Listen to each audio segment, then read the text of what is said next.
ಇವತ್ತಿನ ದಿನ ನಮಗೆ ನಮ್ಮ ಪಠ್ಯ ಪುಸ್ತಕದಲ್ಲಿ ಮಹಾರಾಣಾ ಪ್ರತಾಪರನ್ನ ಮಹಾನ್ ಎನ್ನುವ ಬದಲು ಅಕ್ಬರ್ನ ಮಹಾನ್ ಅಂತ ಹೇಳ್ಕೊಡ್ತಾರೆ. ಆದ್ರೆ ನಮ್ಮ ಹಿಂದೂ ಮಕ್ಕಳನ್ನ ನಾವು ಒಂದು ವರ್ಷದಲ್ಲಿ ಎಷ್ಟು ದಿನ ದೇವಸ್ಥಾನಗಳಿಗೆ ಕರ್ಕೊಂಡು ಹೋಗಿದ್ದೀವಿ, ಆ ದೇವಸ್ಥಾನದ ಶ್ರೇಷ್ಠತೆ ಏನು, ಆ ದೇವಸ್ಥಾನದ ಇತಿಹಾಸ ಏನು, ಆ ದೇವಸ್ಥಾನದ ಪುರಾತನ ಕಥೆಗಳೇನು ಅಂತ ನಮ್ಮ ಮಕ್ಕಳಿಗೆ ಎಷ್ಟು ದಿನ ಕೂರಿಸ್ಕೊಂಡು ಹೇಳ್ಕೊಟ್ಟಿದ್ದೀವಿ ಅಂತ ಯೋಚನೆ ಮಾಡಿ. ಇವತ್ತಿನ ಹಿಂದೂ ಮಕ್ಕಳಿಗೆ ಯಾವುದೋ ವರ್ಷದಲ್ಲಿ ಬರುವ ಯಾವುದೋ ಮೂವಿಯ ರಿಲೀಸ್ ಡೇಟ್ ಜ್ಞಾಪಕ ಇರುತ್ತೆ, ಆದ್ರೆ ನನ್ನ ಹಿಂದೂ ಧರ್ಮದ ರಾಮ ಹಾಗೂ ಕೃಷ್ಣರ ಜನ್ಮಸ್ಥಾನ ಯಾವುದು ಅಂತ ಸಾಮಾನ್ಯ ಧರ್ಮ ಜ್ಞಾನ ಇರೋದಿಲ್ಲ. ನಿಮ್ಮ ಮಕ್ಕಳನ್ನ ನೀವು ಮನೆಯಲ್ಲಿ ಮೊದಲು ಹಿಂದೂಗಳನ್ನಾಗಿ ಮಾಡಿ ಸಾಕು, ಆನಂತರ ಇಂಜಿನಿಯರು, ವಕೀಲರು, ಡಾಕ್ಟರ್ಗಳು ಅವರಾಗೆ ಆಗ್ತಾರೆ.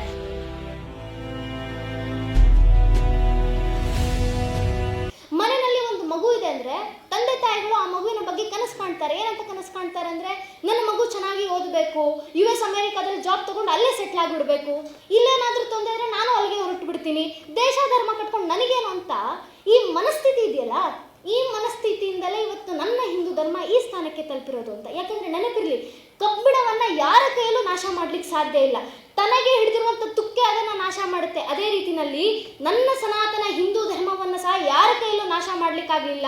ಆ ಸಮಯದಲ್ಲಿ ಬಂದ ಅಕ್ಬರ್ ಬಾಬರ್ ಕೈಯಲ್ಲೇ ನನ್ನ ಧರ್ಮವನ್ನ ಅಲಿಗಾಡಿಸ್ಲಿಕ್ಕೂ ಆಗ್ಲಿಲ್ಲ ಅಂದ್ರೆ ಇನ್ನು ಈಗಿದ್ದವ್ರು ಇನ್ನೇನು ಮಾಡ್ಲಿಕ್ಕೆ ಸಾಧ್ಯ ಇಲ್ಲ ಅಂತ. ಆದ್ರೆ ಬೇರೆಯವರು ನನ್ನ ಧರ್ಮವನ್ನ ನಾಶ ಮಾಡ್ಲಿಕ್ಕೆ ಆಗೋದಿಲ್ಲ ನಿಜ. ಆದ್ರೆ ನನ್ನ ಧರ್ಮದಲ್ಲಿರುವಂತ ನಾವುಗಳು ಅಂದ್ರೆ ಹಿಂದೂಗಳು ನಮ್ಮ ಹಿಂದೂ ಧರ್ಮವನ್ನ ನಿರ್ಲಕ್ಷಿಸ್ಬಿಟ್ರೆ, ಧರ್ಮದ ರಕ್ಷಣೆಯಿಂದ ನನಗೇನು ಸಿಗುತ್ತೆ ಅಂತ ಯೋಚನೆ ನಮ್ಮಲ್ಲಿ ಬಂದ್ಬಿಟ್ರೆ ನಮ್ಮ ಹಿಂದೂ ಧರ್ಮದ ನಾಶಕ್ಕೆ ನಾವೇಗಳೇ ಕಾರಣ ಆಗ್ತೀವಿ ಅಂತ. ಯಾಕಂದ್ರೆ ನಾವು ಹಿಂದೂಗಳು ಎಷ್ಟು ಮಾತ್ರ ಹಿಂದುತ್ವವನ್ನ ಜಾಗೃತಿಗೊಳಿಸ್ತಾ ಇದೀವಿ ಅಂತ ಯೋಚನೆ ಮಾಡಿ. ನಮ್ಮ ಮನೆಯಲ್ಲಿರುವಂತ ಒಂದು ಮಗುವನ್ನ ಕರೆದ್ಬಿಟ್ಟು, ಮಗು ನಿಮ್ಮ ಅಪ್ಪ ಅಮ್ಮ ಮನೆಯಲ್ಲಿ ಏನ್ ಹೇಳ್ಕೊಟ್ಟಿದ್ದಾರೆ ಹೇಳಪ್ಪ ಅಂದ್ರೆ ಮಗು ಶುರು ಹಚ್ಕೊಳುತ್ತೆ ABCDEFG ಅಂತ. ಅದನ್ನ ಬಿಟ್ಟರೆ ಇನ್ನೇನು ಹೇಳ್ಕೊಟ್ಟಿಲ್ಲ ನಾವು ಅಂತ. ನಾವು ಮಕ್ಕಳಿಗೆ ಎಷ್ಟು ದಿನ ಕೂರಿಸ್ಕೊಂಡು ABCD ಅನ್ನ ಹೇಳ್ಕೊಡ್ತೀವೋ, ಎಷ್ಟು ದಿನ ಕೂರಿಸ್ಕೊಂಡು ಟ್ವಿಂಕಲ್ ಟ್ವಿಂಕಲ್ ಲಿಟಲ್ ಸ್ಟಾರ್ ಅಂತ ರೈಮ್ಸ್ ಹೇಳ್ಕೊಡ್ತೀವೋ, ಅಷ್ಟೇ ದಿನ ನಾವು ನಮ್ಮ ಮಕ್ಕಳನ್ನ ಕೂರಿಸ್ಕೊಂಡು, ಮಗು ನೀನು ಬೆಳಗ್ಗೆ ಎದ್ದು ನಿನ್ನ ಪಾದದಿಂದ ಭೂತಾಯಿಯನ್ನು ಸ್ಪರ್ಶಿಸೋಕೆ ಮುಂಚೆ ಸಮುದ್ರ ವಸನೆಯ ದೇವಿ ಪರ್ವತಸ್ಥರ ಮಂಡಳಿ ವಿಷ್ಣುಪತಿ ನಮಸ್ತುಭ್ಯಂ ಪಾದಸ್ಪರ್ಶನ ಕ್ಷಮಸ್ವಮೆ ಅಂತ ಭೂತಾಯಿಗೆ ಕ್ಷಮೆ ಕೇಳಬೇಕು ಅಂತ ಎಷ್ಟು ದಿನ ನಾವು ಕಲ್ಸ್ಕೊಟ್ಟಿದ್ದೀವಿ ಅಂತ ಯೋಚನೆ ಮಾಡಿ. ಇವತ್ತಿನ ದಿನ ಮುಸ್ಲಿಂ ಸಂಪ್ರದಾಯದ ಮಕ್ಕಳು ಬೆಳಗ್ಗೆ ಆದ ತಕ್ಷಣ ತಮ್ಮ ಕೈಯಲ್ಲಿ ತಮ್ಮ ಧರ್ಮ ಗ್ರಂಥವನ್ನ ಇಟ್ಕೊಂಡು ತಾಲೀಮನ್ನ ತಗೊಳ್ಳಿಕ್ಕೆ ಹೋಗ್ತಾರೆ, ಅಂದ್ರೆ ತಮ್ಮ ಧರ್ಮ ಶಿಕ್ಷಣವನ್ನ ತಗೊಳ್ಳಿಕ್ಕೆ ಹೋಗ್ತಾ ಇದ್ದಾರೆ. ಕ್ರಿಶ್ಚಿಯನ್ ಸಂಪ್ರದಾಯದ ಮಕ್ಕಳು ಸಂಡೇ ಆದ ತಕ್ಷಣ ಬೆಳಗ್ಗೆ ಎದ್ದು ಚರ್ಚಲ್ಲಿಗೆ ಪ್ರೇಯರ್ ಮಾಡ್ಲಿಕ್ಕೆ ಅಂತ ಹೋಗ್ತಾರೆ.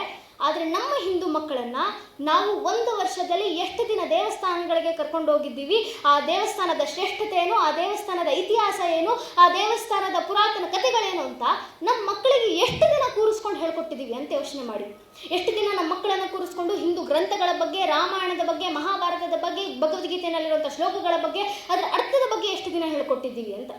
ಇದೇ ಕಾರಣಕ್ಕೆ ಇವತ್ತಿನ ಹಿಂದೂ ಮಕ್ಕಳಿಗೆ ಯಾವುದೋ ವರ್ಷದಲ್ಲಿ ಬರುವ ಯಾವುದೋ ಮೂವಿಯ ರಿಲೀಸ್ ಡೇಟ್ ಜ್ಞಾಪಕ ಇರುತ್ತೆ, ಆದ್ರೆ ನನ್ನ ಹಿಂದೂ ಧರ್ಮದ ರಾಮ ಹಾಗೂ ಕೃಷ್ಣರ ಜನ್ಮಸ್ಥಾನ ಯಾವುದು ಅಂತ ಸಾಮಾನ್ಯ ಧರ್ಮ ಜ್ಞಾನ ಇರೋದಿಲ್ಲ. ಯಾಕಂದ್ರೆ ನಾವು ಯಾವತ್ತೂ ಅವ್ರಿಗೆ ಕೂರಿಸ್ಕೊಂಡು ಹೇಳ್ಕೊಟ್ಟೇ ಇಲ್ಲ ಅಂತ.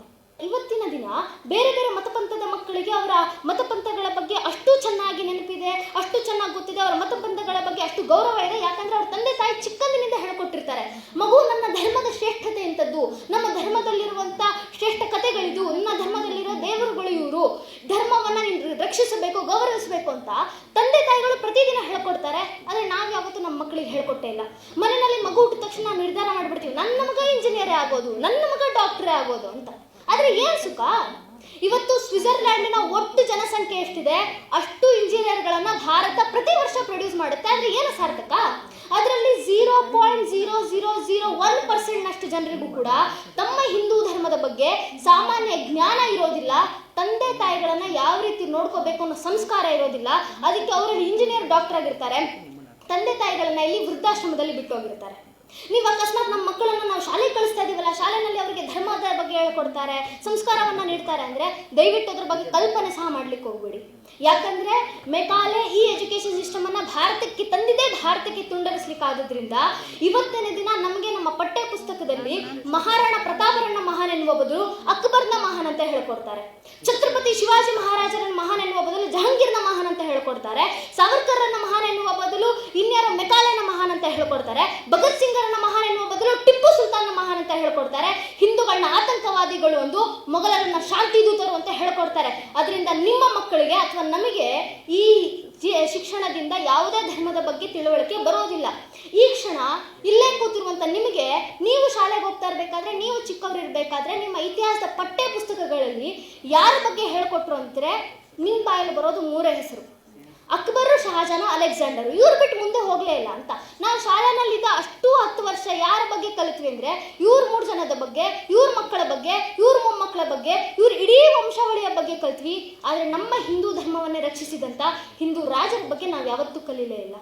ಇವತ್ತಿಗೂ ಕೂಡ ನಮ್ಮ ಪಠ್ಯ ಪುಸ್ತಕದಲ್ಲಿ ಇದೇ ದೇಶವನ್ನು ಲೂಟಿ ಮಾಡಲಿಕ್ಕೆ ಬಂದಂಥ, ಇದೇ ದೇಶವನ್ನು ನಾಶಿಸಲಿಕ್ಕೆ ಬಂದಂಥ ಮೊಘಲ್ ರಾಜರ ಬಗ್ಗೆ ಹೇಳ್ಕೊಡ್ತಾರೆ.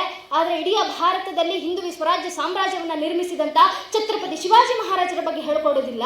ಇಡೀ ಭಾರತ ಒಂದು ಕಾಲದಲ್ಲಿ ಮುಸ್ಲಿಮರ ದಾಳಿಯಿಂದ ತತ್ತರಿಸಿ ಹೋಗ್ತಾ ಇರ್ಬೇಕಾದ್ರೆ ಭಾರತದಲ್ಲಿ ಮತ್ತೊಮ್ಮೆ ಹಿಂದೂ ಪುನರುತ್ಥಾನ ಆಗಬೇಕು ಅಂತ ಸಂಕಲ್ಪ ಮಾಡಿ ಕನ್ನಡದ ನೆಲದಿಂದ, ಕನ್ನಡದ ಮಂತ್ರಶಕ್ತಿಯಿಂದ ಹೊರಟಂತ ವಿದ್ಯಾರಣ್ಯರ ವಿಜಯನಗರ ಸಾಮ್ರಾಜ್ಯ ಇದ್ದಿದ್ದು ಇದೇ ಕನ್ನಡ ನಾಡಿನಲ್ಲಿ ಅಂತ ನಮಗೆ ಯಾರು ಯಾವತ್ತೂ ಹೇಳ್ಕೊಡ್ಲಿಲ್ಲ. ನೀವೇ ಯೋಚನೆ ಮಾಡಿ, ಇವತ್ತಿನವರೆಗೂ ಇಲ್ಲಿ ಕೂತಿರುವಂಥ ನಮ್ಮಲ್ಲಿ ಎಷ್ಟು ಜನಕ್ಕೆ ಈ ದೇಶದಲ್ಲಿದ್ದಂಥ ಹಿಂದೂ ಸಾಮ್ರಾಜ್ಯಗಳ ಹೆಸರು ಗೊತ್ತು, ಹಿಂದೂ ರಾಜರ ಹೆಸರು ಗೊತ್ತು ಅಂತ? ಎಂತೆಂಥ ಸಾಮ್ರಾಜ್ಯ ಇತ್ತು ಈ ದೇಶದಲ್ಲಿ ಅಂತ ಯೋಚನೆ ಮಾಡಿ. ಪಲ್ಲವರು, ಹೊಯ್ಸಳರು, ಚೋಳರು, ಚಾಳುಕ್ಯರು, ಕದಂಬರು, ರಾಷ್ಟ್ರಕೂಟರು, ಶಾತವಾಹನರು, ತುಳುವರು, ಶಾಳವರು, ವಿಜಯನಗರ ಸಾಮ್ರಾಜ್ಯ, ಮಧುರೈ ನಾಯಕರು, ಎಷ್ಟು ಸಾಮ್ರಾಜ್ಯಗಳಿತ್ತು. ಆದರೆ ಇವತ್ತಿಗೂ ನಮಗೆ ಇವರ ಬಗ್ಗೆ, ಇವರ ಇತಿಹಾಸಗಳ ಬಗ್ಗೆ ಯಾವತ್ತೂ ಇನ್ನೂ ತಿಳಿದಿಲ್ಲ. ನಮ್ಗೆ ಇವತ್ತಿನವರೆಗೂ ಕೆಲವು ವರ್ಷ ಆಳ್ವಿಕೆ ಮಾಡಿದಂಥ ಬೇರೆ ಬೇರೆ ದೇಶದ ರಾಜರ ಬಗ್ಗೆ ರಾಜಾರೋಷವಾಗಿ ಪಠ್ಯಪುಸ್ತಕದಲ್ಲಿ ಬರೆದಿರೋದನ್ನು ಹೇಳ್ಕೊಡ್ತಾರೆ. ಆದರೆ 100 ವರ್ಷಗಳ ಕಾಲ ಭಾರತದಲ್ಲಿ ಆಳ್ವಿಕೆ ಮಾಡಿ, ಭಾರತದಲ್ಲಿ 100 ವರ್ಷಗಳ ಕಾಲ ಹಿಂದುತ್ವವನ್ನು ರಕ್ಷಿಸಿದಂಥ ಹಿಂದೂ ಸಾಮ್ರಾಜ್ಯಗಳ ಬಗ್ಗೆ ಹೇಳ್ಕೊಡ್ಲಿಲ್ಲ. ಅದಕ್ಕೆ ಮುಂದೆ ಯಾರಾದರೂ ನಮ್ಮ ಮಕ್ಕಳ ಹತ್ರ ಬಂದು, ಮಗು ನಿನ್ನ ಚರಿತ್ರೆ ಏನು, ನಿನ್ನ ದೇಶದಲ್ಲಿದ್ದಂಥ ಶ್ರೇಷ್ಠ ರಾಜರು, ಸಾಮ್ರಾಜ್ಯಗಳು ಯಾವುದು ಅಂದರೆ ಆ ಮಗುವಿನ ಬಾಯಲ್ಲಿ ಮೊಘಲ್ ರಾಜರ ಹೆಸರಿರುತ್ತೆ ಹೊರತಾಗಿ ನನ್ನ ಹಿಂದೂ ಧರ್ಮವನ್ನು ರಕ್ಷಿಸಿದಂಥ ಯಾವುದೇ ಹಿಂದೂ ರಾಜರ ಹೆಸರು ಅಥವಾ ಯಾವುದೇ ಹಿಂದೂ ಸಾಮ್ರಾಜ್ಯಗಳ ಹೆಸರು ಬರೋದಿಲ್ಲ. ಯಾಕಂದರೆ ಆ ಮಕ್ಕಳಿಗೆ ಆ ರಾಜರ ಬಗ್ಗೆ, ಸಾಮ್ರಾಜ್ಯಗಳ ಬಗ್ಗೆ ಕಲ್ಪನೆ ಸಹ ಇರೋದಿಲ್ಲ ಅಂತ. ಅದರಿಂದ ನಿಮ್ಮ ಮಕ್ಕಳಿಗೆ ಧರ್ಮದ ಬಗ್ಗೆ ಹೇಳ್ಕೊಡ್ಲಿಕ್ಕೆ ಶುರು ಮಾಡಿ. ಈ ಧರ್ಮದ ಶ್ರೇಷ್ಠತೆಯನ್ನು ನಮ್ಮನ್ನು ಬಿಟ್ಟರೆ ನಮ್ಮ ಮನೆಯಲ್ಲಿರುವಂಥ ಮಕ್ಕಳಿಗೆ ಯಾರು ಹೇಳ್ಕೊಡೋದಿಲ್ಲ. ಅದನ್ನು ತಂದೆ ತಾಯಿಗಳೇ ಹೇಳ್ಕೊಡ್ಬೇಕು ಅಂತಿಲ್ಲ. ನಮ್ಮಂತೆ ನಿಮ್ಮಂತೆ ಮನೆಯಲ್ಲಿರುವಂಥ ಅಣ್ಣ ಅಕ್ಕಂದಿರು ಹೇಳ್ಕೊಟ್ರೂ ಆಗುತ್ತೆ. ಅದರಿಂದ ಮಕ್ಕಳಿಗೆ ಧರ್ಮದ ಬಗ್ಗೆ ತಿಳಿಸ್ಲಿಕ್ಕೆ ಶುರು ಮಾಡಿ ಅಂತ. ನಿಮ್ಮ ಮಕ್ಕಳನ್ನ ನೀವು ಮನೆಯಲ್ಲಿ ಮೊದಲು ಹಿಂದೂಗಳನ್ನಾಗಿ ಮಾಡಿ ಸಾಕು, ಆನಂತರ ಇಂಜಿನಿಯರು, ವಕೀಲರು, ಡಾಕ್ಟರ್ಗಳು ಅವರಾಗೆ ಹಾಕ್ತಾರೆ. ನಿಮ್ಮ ಮಕ್ಕಳಿಗೆ ಬೇರೆ ಯಾರೋ ಒಂದು ಅಧರ್ಮದ ದಾರಿಯನ್ನು ತೋರಿಸೋಕ್ಕೂ ಮುಂಚೆ ನೀವೇ ನಿಮ್ಮ ಮಕ್ಕಳಿಗೆ ಧರ್ಮವನ್ನು ಹೇಳ್ಕೊಡಿ. ಯಾಕಂದರೆ ನನ್ನ ಧರ್ಮ ಯಾವತ್ತಿಗೂ ಕೂಡ 4 ಜನರಿಗೆ ಬಾಂಬ್ ಹಾಕಿದ್ರೆ ಸ್ವರ್ಗ ಸಿಗುತ್ತೆ ಅನ್ನಿಲ್ಲ, ಬದಲಾಗಿ 4 ಜನ ಹಸಿದವರಿಗೆ ಊಟ ಹಾಕಿದ್ರೆ ನಿನಗೆ ಸ್ವರ್ಗ ಸಿಗುತ್ತೆ ಅಂತ ಶ್ರೇಷ್ಠ ಸನಾತನ ಧರ್ಮ ಅನ್ನೋದು.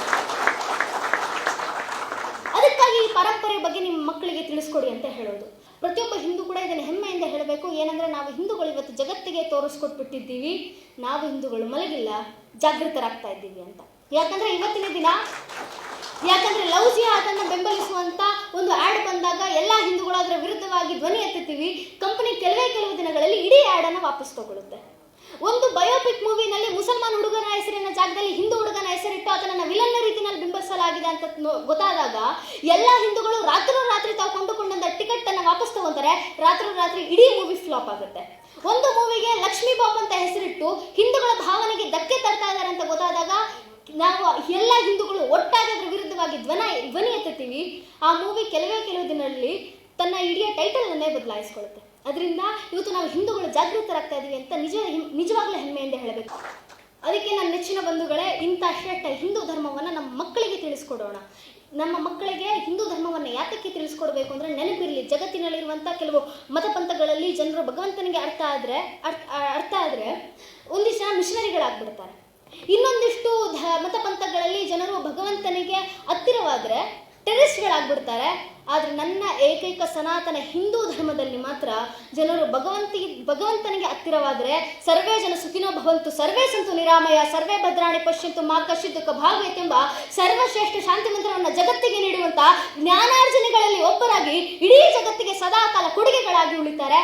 ಅದಕ್ಕೋಸ್ಕರ ನಿಮ್ಮ ಮಕ್ಕಳಿಗೆ ಇವತ್ತಿನ ದಿನದಿಂದಲೇ ಹಿಂದುತ್ವದ ಬಗ್ಗೆ ಜಾಗೃತಿ ಮೂಡಿಸಿ, ಹಿಂದುತ್ವದ ಶ್ರೇಷ್ಠತೆ ಏನು ಅಂತ ತಿಳಿಸಿ.